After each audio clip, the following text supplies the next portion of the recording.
Assalamualaikum warahmatullahi wabarakatuh. Om Swastiastu, Namo Buddhaya, salam kebajikan, salam sejahtera untuk kita semua. Rahayu, Rahayu. Perkenalkan, nama saya Anjani Hansaleka dengan NIM 3312421047, asal jurusan PKN, Program Studi Ilmu Politik, Fakultas Ilmu Sosial, Universitas Negeri Semarang. Pada kesempatan kali ini, saya akan mempresentasikan mengenai materi literasi digital dan kemanusiaan untuk memenuhi tugas mata kuliah literasi digital dan kemanusiaan.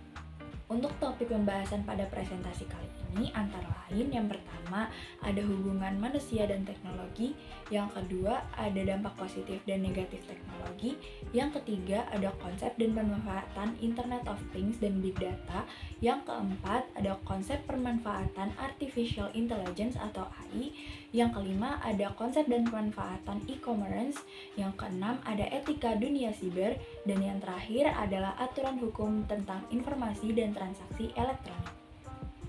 Yang pertama ada hubungan manusia dan teknologi. Manusia tidak dapat lepas dari teknologi. Dalam konsep kebudayaan, teknologi bahkan masuk di dalam salah satu bagian dari 7 unsur kebudayaan. Yang pertama ada bahasa, yang kedua sistem pengetahuan, yang ketiga organisasi sosial, yang keempat sistem peralatan hidup dan teknologi, yang kelima sistem mata pencarian hidup, yang keenam sistem religi, dan yang terakhir adalah kesenian. Menurut Paul Wedefor, teknologi adalah ilmu terapan yang telah dikembangkan lebih lanjut dan memiliki perangkat keras dan perangkat lunak yang merupakan manifestasi kekuasaan terhadap alam, manusia, dan kebudayaannya. Menuju pada transisi 5.0, manusia haruslah bekerja sama dengan mesin untuk bertahan hidup pada era ini, seperti dengan menggabungkan kecerdasan buatan, robotika, dan teknologi canggih lainnya, untuk menciptakan sistem yang berfokus pada interaksi manusia. Yang kedua adalah dampak positif dan negatif dari teknologi. Yang pertama adalah dampak positif dari teknologi antara lain seperti peningkatan efisiensi dan produktivitas, akses informasi yang mudah, inovasi dalam berbagai sektor, pemecahan masalah yang lebih cepat, kemajuan medis, dan konektivitas global.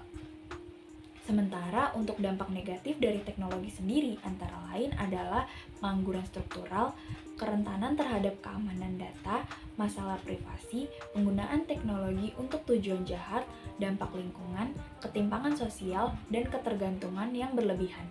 Yang ketiga adalah konsep dan pemanfaatan Internet of Things dan Big Data. Internet of Things adalah sebuah konsep di mana objek fisik terhubung ke internet dan saling berkomunikasi, mengumpulkan dan bertukar data. Internet of Things digunakan dalam berbagai bidang, seperti rumah pintar, transportasi, perawatan kesehatan, dan industri. Sementara Big Data adalah istilah yang mengacu pada kumpulan data yang sangat besar, kompleks, dan beragam.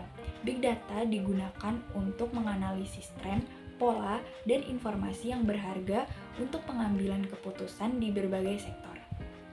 Doug Lenny menyampaikan konsep Big Data yang terdiri dari 3 bagian penting, diantaranya volume. Sebuah data dapat dikategorikan sebagai big data atau bukan tergantung dari volume data. Velocity sendiri mengacu pada kecepatan data, seberapa cepat data dapat dihasilkan, dan seberapa cepat data dapat diproses dan dianalisis untuk memenuhi suatu kebutuhan.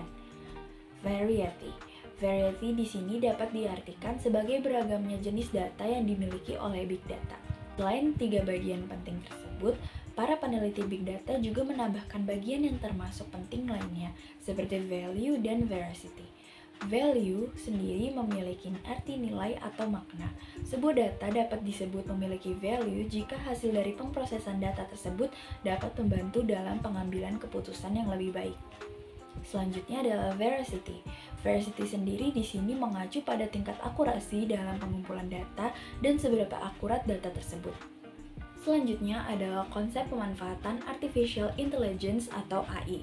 Artificial Intelligence atau AI adalah bidang studi yang mencoba membuat mesin dan sistem komputer dapat melakukan tugas yang biasanya membutuhkan kecerdasan manusia. Artificial Intelligence atau AI digunakan dalam otomasi, analisis data, pengenalan suara dan gambar, chatbot, mobil otonom, dan banyak lagi. Yang kelima adalah konsep dan pemanfaatan e-commerce. E-commerce adalah proses membeli dan menjual produk dan layanan secara online. E-commerce melibatkan transfer dana elektronik, pertukaran data elektronik, dan transaksi bisnis melalui internet. Pemanfaatannya termasuk toko online, pasar digital, dan pembayaran elektronik. Terdapat sejumlah tipe e-commerce yang dibagi berdasarkan konektivitas pasar. Di antaranya adalah business to consumer atau B2C, business to business atau B2B, consumer to consumer atau C2C, social e-commerce, mobile e-commerce atau m-commerce, dan local e-commerce. Yang keenam adalah etika dunia siber. Etika dalam dunia siber merupakan standar moral dan prinsip yang harus diikuti dalam perilaku dan interaksi di dunia digital. Etika ini meliputi privasi, keamanan data, penggunaan yang bertanggung jawab, penyebaran informasi yang akurat, dan menghindari perilaku merugikan dan melanggar hukum. Salah satu tantangan dalam dunia siber yang kerap membawa masalah adalah hoax. Ada beberapa situs yang dapat kita gunakan sebagai rujukan untuk klarifikasi berita hoax. Beberapa di antaranya seperti: yang pertama adalah laman resmi dari Kementerian Komunikasi dan Informatika. Yang kedua, laman yang dikelola oleh Mavindo atau Masyarakat Anti Fitnah Indonesia. Yang ketiga, laman Turnback Hoax. Yang keempat adalah laman Cek Fakta. Yang ketujuh adalah aturan hukum tentang informasi dan transaksi elektronik. Aturan hukum tentang informasi dan transaksi elektronik di Indonesia diatur dalam Undang-Undang tentang Informasi dan Transaksi Elektronik atau UU ITE. Undang-Undang ITE mengatur bagaimana transaksi elektronik, keamanan data, hingga hak cipta digital. Sekian video pembelajaran pada kali ini, kurang lebihnya mohon maaf. Wassalamualaikum warahmatullahi wabarakatuh.